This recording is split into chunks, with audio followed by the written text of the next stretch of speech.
नमस्कार. मी प्रताप बबनराव ढाकणे, अर्थात आपला परिचय आहे. 222 शेवगाव पाथर्डी विधानसभा मतदारसंघातील मी महाविकास आघाडीच्या राष्ट्रवादी काँग्रेस शरदचंद्र पवार पक्षाच्या वतीनं तुतारी वाजवणारा माणूस या चिन्हावरती अधिकृत उमेदवार म्हणून मी निवडणूक लढवली. मी अत्यंत मनापासून आपल्या सर्वांचा खूप खूप आभारी आहे. ज्ञात अज्ञात माझ्या मतदार बंधू भगिनींनी मला मतदान केलं, त्यांना धन्यवाद मी दिलेच पाहिजे. माझ्यासाठी काल पूर्ण निवडणुकीच्या रणधुमाळीमध्ये माझ्या पक्षाचे इंद्र काँग्रेस, शिवसेना, ठाकरे या घटक पक्षाचे सर्व सहकारी मोठ्या प्रमाणानं प्रामाणिकपणानं माझ्यासाठी प्रयत्न करत होते. अनेक ज्ञात अज्ञात कार्यकर्त्यांनी देखील माझ्यासाठी मदत केली. सगळ्यांनी मनापासून मला निवडणुकीमध्ये सहकार्य केलं, पण मी आपल्या सगळ्यांचं ऋणी आहे. निवडणूक देखील एक मैदानातली लढाई असते. जीत हरजीत ही नक्की असते. एक जिंकतो, एक हारतो. आणि हा अनुभव मला नवीन नाही, याची सगळ्यांनाच कल्पना आहे. मी अत्यंत नशीबवान आहे असं स्वतःला समजतो. मी पराभूत जरी असलो तरी एवढ्या मोठ्या संख्येने लोकांनी माझ्यावर प्रेम केलं, हे नक्कीच माझं भाग्य आहे. उभ्या महाराष्ट्रामध्ये आपण पाहिलेलं आहे की काल निवडणुकीचा जो निकाल लागला, तो निकाल हा लोकांना चकित करणारा आहे. काल मुंबई येथे आमच्या पक्षाच्या सर्व उमेदवारांची बैठक झाली. आमचे पक्षाचे सर्व नेते देखील उपस्थित होते.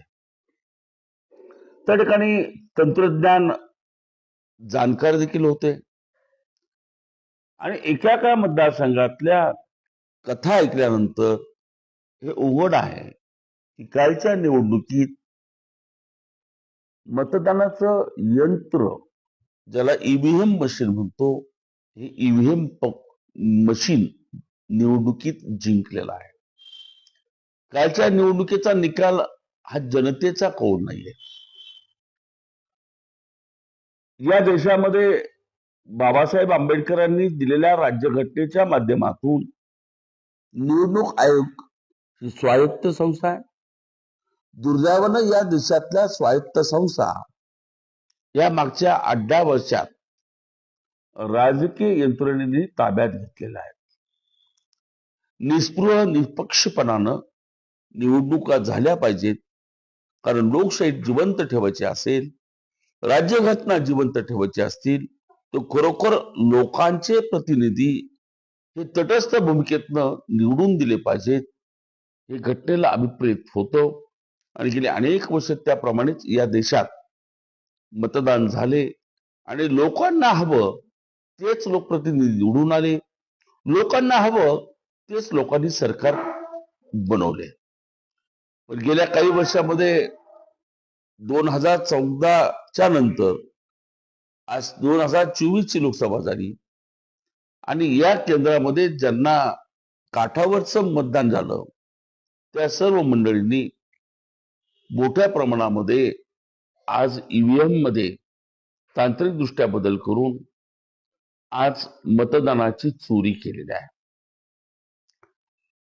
काही महिन्यापूर्वीच, अवघ्या 4-5 महिन्यापूर्वी लोकसभेच्या निवडणुका झाल्या. आपल्याच मतदारसंघामध्ये अचानकपणानं 17,000 मतदारांची वाढ झालेली आहे.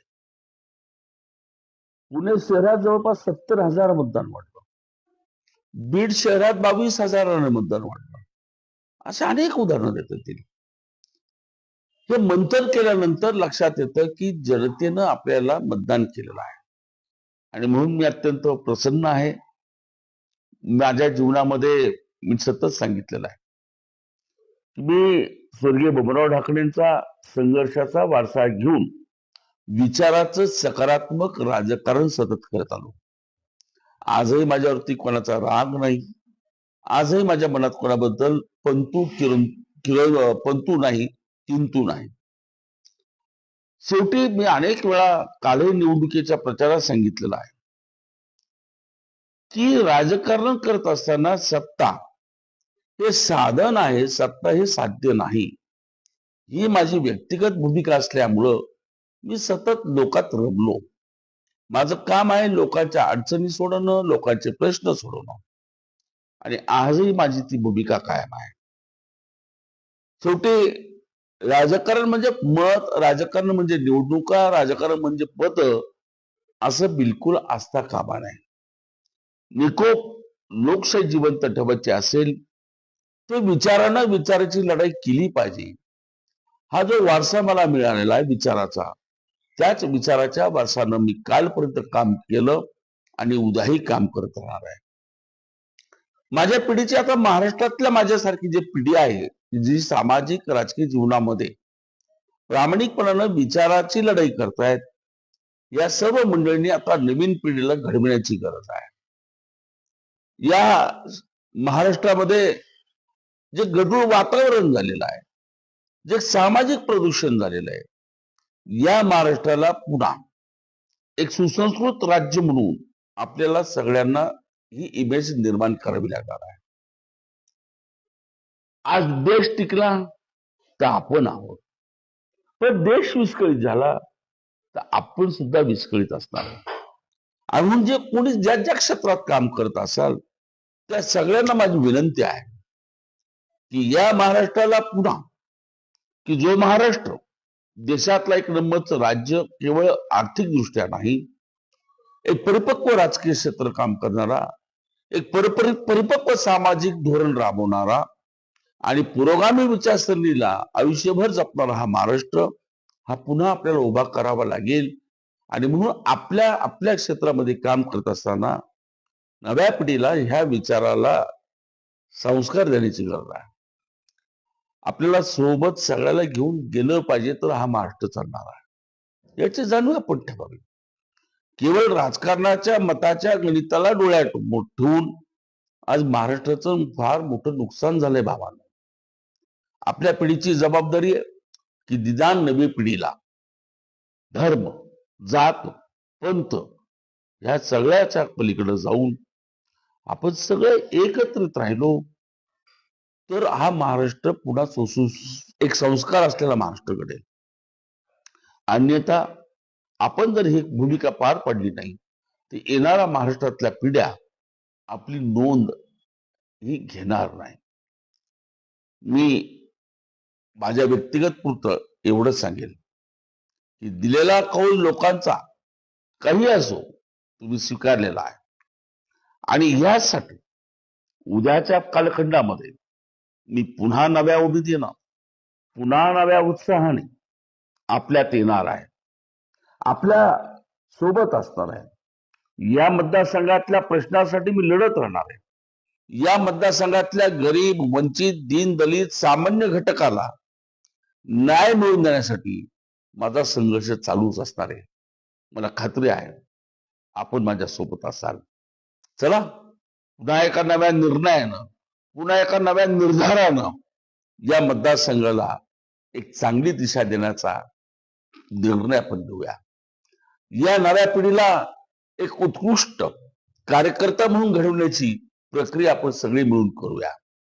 हा मतदारसंघ हा साधू संतांचा मतदारसंघ आहे, आणि म्हणून वारकरी संप्रदायाने सुद्धा, जे वारकरी संप्रदायात जी मंडळी काम करतायत, दुर्दैवानं काही मंडळी आज राजकीय दृष्ट्या कुठंतरी काहीतरी भूमिका बजावताना दिसतात. हे मात्र फार घातक आहे.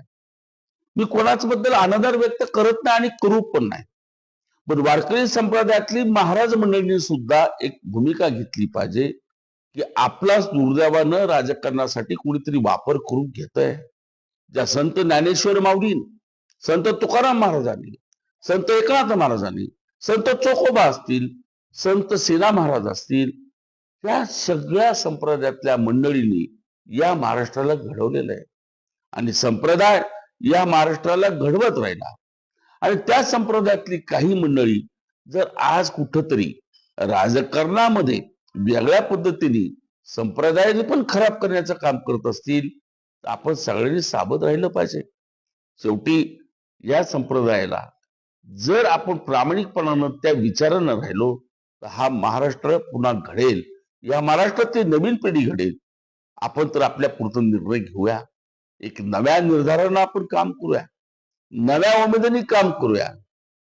पुन्हा एकदा या मतदारसंघाला उभं करण्यासाठी आपण एकत्रितपणानं सामोरं जाऊया. राजकारण निवडणुका काल झाल्या, त्या संपलं. आज पुन्हा नवा दिवस उजडलाय, नवा सूर्य उगवलाय. कालचा सूर्य मावळलाय.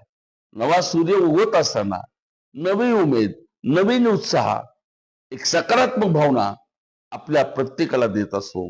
आणि तीच ऊर्जा घेऊन पुन्हा एका मतदारसंघात न्याय भूमिकेसाठी आपण लढा उभा करूया. एवढंच मी आपल्याला सांगेल. तुमच्या सगळ्यांच्या प्रेमाबद्दल, तुमच्या सगळ्यांच्या सहकार्याबद्दल मी या व्हिडिओद्वारे आभार मानतो. आणि येत्या काही दिवसातच मी या मतदारसंघातल्या सर्व कार्यकर्त्यांना एकत्रित घेऊन आभाराचा कार्यक्रम जाहीर करणार आहे. पण आज तातडीनं आपले आभार मानले पाहिजेत. म्हणून सगळ्या मंडळींना, माझ्या माता भगिनींना, वडीलधाऱ्या मंडळींना, माझ्या तरुण मित्रांना आपण केलेल्या सहकार्याबद्दल धन्यवाद देतो. जय हिंद, जय महाराष्ट्र.